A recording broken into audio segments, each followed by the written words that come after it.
The rebuilding of the bridge will be critical to my business's growth and the growth of the local economy. That matters to the people here. It matters to our future. I'm grateful to our elected federal and state officials, President Biden, for the bipartisan infrastructure law, that's going to rebuild the Blatnik. It's a big deal. It's a huge deal for us. So please join me in welcoming the President of the United States, Joe Biden.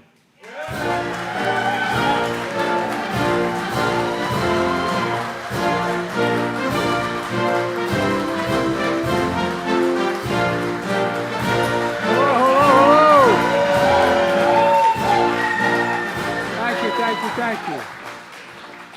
You have a seat, take it. Hello, Wisconsin.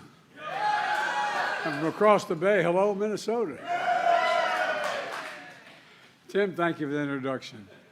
I got to meet his twins and his wife, and no wonder he's here. I tell you what, they're going to keep him here.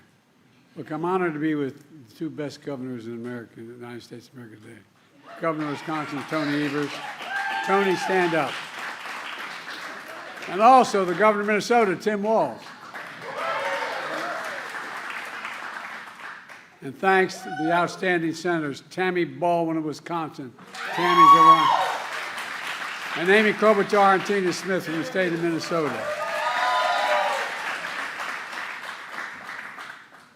If I have all three of them on my side, I don't worry about anything.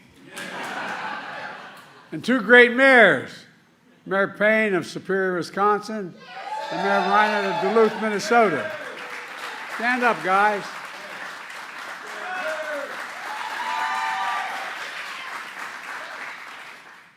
Folks, I'm here today to talk about something that doesn't get enough attention. The progress we're making to invest in America and American workers and American products. To invest in America, that's what we're doing. Bringing work, opportunity, and hope to the people and communities all across this country. Just last week, we saw the biggest jump in 30 years in how positive consumers are feeling about the economy. Things are finally beginning to sink in. We passed a lot of really good legislation. We knew it was going to take time for it to begin to take hold, but it's taken hold now and turning the economy around. We also just learned that America filed 16 million new business applications since I became president. That's a record. That's a record. And the reason I mention it, when someone files for a new business, it's an example of hope, something they believe in. They believe that they can get something done, and a consequence. You know, and Tim's business right here is that act of hope as well, started a while ago. And just today we learned the economy of the United States grew by 3.1% last year. I don't want to bore you with all the detail, but, you know, the experts from the time I got elected were insisting that a recession was just around the corner. Every month there was going to be a recession. Well, you know, we've got really strong growth. Listen to this. Here's this morning's headlines from the Wall Street Journal and other papers. Quote, U.S. shatters expectations. Second headline, the U.S. economy boomed in 2023. Third, U.S. economy grew at a shocking pace. I love that shocking pace piece. But my favorites from the Wall Street Journal. Quote, what recession? Growth ended accelerating in 2023. Folks, look. And by the way, the economic growth is stronger than we had during the Trump administration. My predecessor recently said he was actually hoping for the economy to crash. His quote, hoping for the economy to crash. Can you believe it? Well, he said he's hoping because he hopes it happens soon while I'm still president. That's what he's hoping for. Well, thanks to the American people, America now has the strongest growth, the lowest inflation rate of any major economy in the world. It's because of you. We obviously have more work to do, but we're making real progress, building an economy from the middle out and the bottom up and not the top down.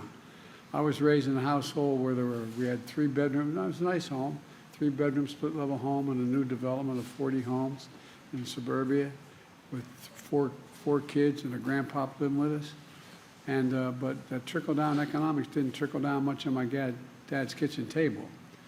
Because when we work from the middle out and the bottom up, the poor have a shot, the middle class does really well, and the wealthy still do well. But everybody gets a shot.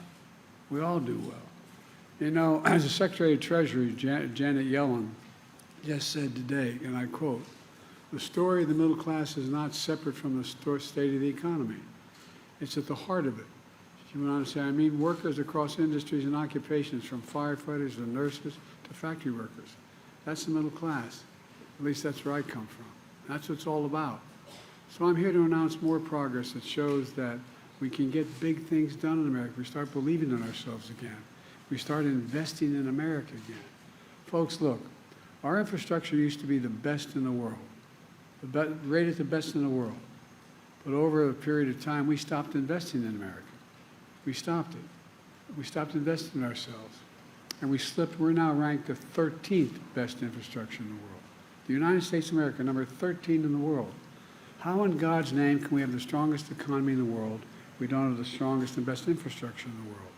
It's not possible. So we're determined to turn that around. We were determined to turn that around in a big way. And that's exactly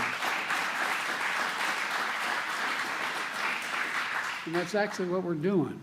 2 years ago, I came to Wisconsin, almost this very spot, to talk about the historic bipartisan infrastructure law that I signed with the support of your elected officials. The most sweeping investment to rebuild America in American history. We've already invested $6.1 billion in Wisconsin so far. $5.7 billion in Minnesota. 2 years later, I came back to the Blatnik Bridge. I was here 2 years ago. The last time I was here, I came with Tammy, and we're now back this time because we knew this bridge needed a lot of work. Tammy didn't let me forget that either. You know, that bridge opened in 1961, and it connects Minnesota, Wisconsin, you know better than anyone in the world, and over the Lewis Bay. It's a vital link of our nation's economy. Every year, 950,000 trucks use the bridge to carry 3.4 billion tons of goods all the way across America and into Canada. Folks, every day, 33,000 vehicles cross that bridge. The flow of people is so critical to small businesses that rely on it to get customers, employers, goods to their businesses. It's critical. And local businesses like this brewery at the base of the bridge, think what Tim just told us. Tim's family's been here for 4 generations. His great-grandparents moved here from Scandinavia to build a bakery just 4 blocks from here. And as Tim just said, the bridge is critical to his business, his workers, his customers, to the entire local economy. And it's like that in other parts of the country as well. This bridge is also critical to the largest port on the Great Lakes, serving critical industries like forestry, agriculture, clean energy, supporting so many communities. I mean, it really is consequential. But you also know this bridge is in badly corroded condition. It's unsafe for trucks to carry oversized, overweight loads, causing drivers lengthy detours, increasing costs and delays. It's outdated in design. Tight curves have led to higher than average car accident rates, traffic congestion. For decades, people talked about replacing this bridge, but it never got done until today. Until today. I mean it. Because I'm proud to announce $1 billion from the bipartisan infrastructure law will be used to build this new bridge. A new bridge that will increase capacity for large trucks and oversized loads. A new bridge with a modern design, wider shoulders, smoother on and off ramp. A new bridge with a shared path for pedestrians and cyclists. And I want to credit your governors, and I mean it sincerely, and your state legislatures for coming up with the matching money to invest in this bridge. Otherwise, it wouldn't have gotten done with your own funding. This investment is going to make a huge difference. Less traffic, fewer car accidents, faster commutes to your jobs and schools, quicker response times from fire trucks and first responders when every minute counts. Goods are going to get shipped quicker, and commerce will flow more freely instead of having to detour for up to 10 miles. Here's what else it means. It means that 10,000 new construction jobs, union jobs, are going to be created. We're investing in America, in jobs for American workers, built with American products. And that's going to, with the help of your congressional delegation, especially Senator Tammy Baldwin, we're making sure that that iron, that steel, that construction material to build this bridge is made in America.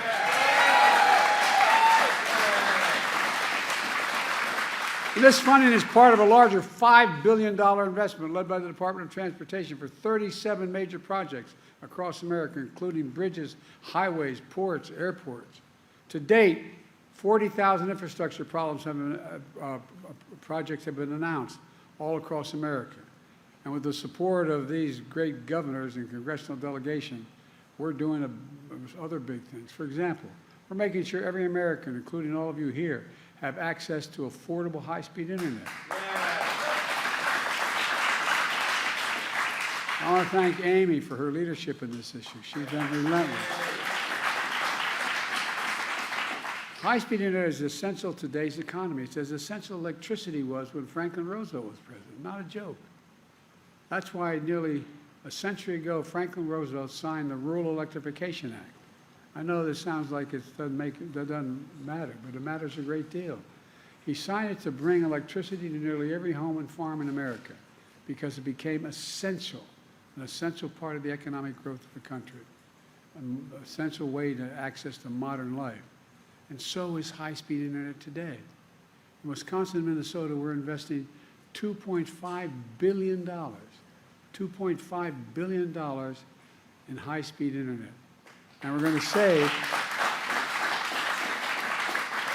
save more than 600,000 families in these two states up to $30 a month in internet bills. The household I came from, that matters. Those $30 at the end of the month bills will add up when you're living on a fixed salary. We're also investing $1.1 billion in your state to provide clean water and replace poisonous lead pipes. Every lead pipe's going to be taken out. You turn on your faucet and drink clean water without getting sick. You know, a recent study shows that reducing lead exposure for children has the same effect on a student's test scores as reducing the size of a class they're in from 22 to 15. 1/10 the cost it is. It matters. It affects the ability of the brain to function. And that's why we're going to eliminate every single lead pipe in America, and I promise you that. We got the money to do it now. And that's on top of another $1 billion to clean up the Great Lakes, which provide drinking water for 20 million people. 20 million people. And by the way, it used to make the beer brewed here, it is used to make the brew beer here in this refinery. Oh, Earth Rider, thanks for the Great Lakes. I wonder why it's doing that. What we're doing in Wisconsin and Minnesota is just one piece of a much bigger story. Look, 14 million new jobs since I became president. 169 new jobs in Wisconsin. 200,000 in Minnesota. Nearly 800,000 new manufacturing jobs nationwide, good-paying jobs. And employment has been the lowest, been below 4% for the longest stretch in 50 years. And it's even lower in Wisconsin and Minnesota, where it stands at 3.3 and 2.9% respectively. That's our economic plan. Invest in America, invest in American products, build in America. That's what we call Bidenomics. My professor, well, I won't get into my professor. But look, my predecessor, though, he chose a different course. Trickle-down economics. Cut taxes for the very wealthy and big corporations, increasing the deficit significantly. That's exactly what happened. That's exactly what happened. And the fact is, well, I won't get into it, but I don't want to get going. He stripped good-paying jobs and shipped them overseas. Why? Cheaper labor. Rather than pay you a fair wage, ship it overseas. Lower wage costs, and then import the product, denying Americans jobs. He shrank public investment in infrastructure and education. And then in the process, he hollowed out communities, closing factories, leaving too many Americans behind. Look, I grew up in neighborhoods, and many of you did, in regions where you had that factory that maybe it only employed 600 people or 800 people, but it was the heartbeat of the community.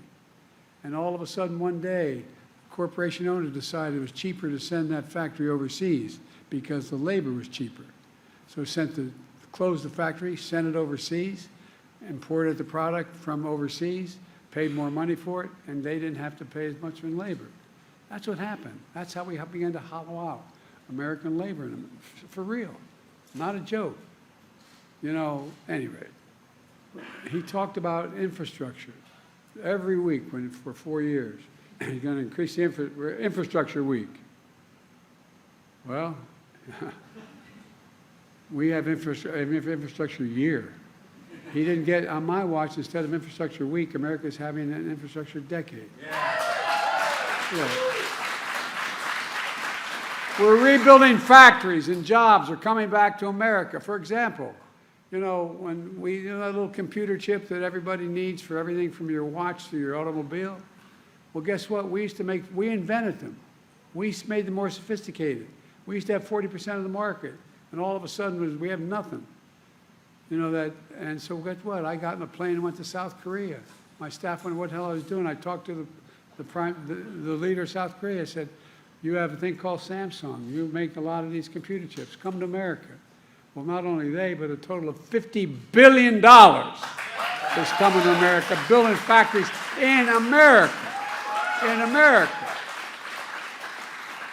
There's a place just outside of Columbus, Ohio. They call the Field of Dreams. They're building 2 of these fabs, they call factories. They're like gigantic football fields. And guess what? They hire a whole hell of a lot of people, not only building the facility, but working there. You know what the average salary is? $110,000 a year, and you don't need a college degree to have the job. The Midwest is coming back. And these senators right in front of you here, they delivered it. Amy delivered it. Tammy delivered it. Tina delivered it. I mean it sincerely. And you, the American people, supported it. Now, I worked with some Republicans to get the bipartisan law done, and it got done. But I'm sorry to say the vast majority voted against it. But you know what? That's okay, because we're building projects everywhere, no matter whether they voted for it or not. I promise to be a president for all Americans, whether you voted for me or didn't vote for me. Folks, we have more work to do. For example, does anyone think that the tax code in America is fair? Raise your hand if you think the tax code is fair. In 2020, 55 of the Fortune 500 company corporations paid zero in taxes. Zero in taxes. You may have heard me harp on this for a while. Federal taxes on $40 billion in profit. They paid 0 cents. But not anymore. What I was able to do is provide for funding all these programs by getting past a tax of just 15%. You pay more than that. Just getting up to 15%. 15% tax on these 50 corporations making $40 billion. And guess what? As a consequence, we could pay for so many of these investments we're making all across America without the deficit going. And we still brought the deficit down by $7 billion. Look, we have to do more. One of the other things that I want to mention, you know, I'll say this politely. For my entire career, I have been going after the pharmaceutical corporations. Pharmaceutical corporations in America are the best in the world. They make the best product. But whatever prescription you may be taking now, if I take that prescription for you, I'm going to fly to Toronto, Canada, London, England, Brazil, anywhere in the world, I will get that prescription by the same company filled for anywhere from 1/3 to 1/2 the cost. We get charged more than any other country in the world. Not a joke. And you pay for it, not only in your prescription, but you pay for it because Medicare pays for a great deal of this. So I've been pushing to let Medicare negotiate and say what they do. Well, with the help of your Senate and Congress congressional delegation, I finally won. And guess what? Any of you, I'm not asking you to raise your hand, but you know anybody who has a problem with diabetes, needs insulin? Well, it used to be the average cost of that insulin shot a year, on a monthly basis was closer to $400. Now they cannot charge more than $35. And by the way, they're still making 350% profit. It costs $10 to make it. $10 to make it. And the guy who invented it didn't even want a patent on it because he thought it should be available to everyone. I can take you down the list. And beginning in 2025, guess what else happens? Anybody, if you know, have parents or grandparents who are taking a cancer drug, they may be paying anywhere from $6,000 to $13,000 a month for that drug. They can't do it. And guess what? No senior is going to have to pay, no matter how many drugs they have to take, more than $2,000 a month, period. Period, period, period. And they're still going to make money. They're still going to make money. And folks, I was told that that's an awful thing to do, man. It's a terrible thing to do. Guess what? Not only is it saving the individual money, it means you as taxpayers are paying billions of dollars less per month because you don't have to spend that money on Medicaid. You don't have to spend that money on Medicaid because it's a fair price. We get look. We now have. We used to, before the recession, before the pandemic, we had about 700 billionaires in America. There are 1,000 billionaires now. You know what their average tax rate is? 8%. Raise your hand if you want to trade your tax rate now for 8%. No, I'm not joking. I'm being deadly earnest. You know, it sounds like I'm making this up. 8% what they pay. That's why I proposed a billionaire minimum tax of 25%. That's not even top rate.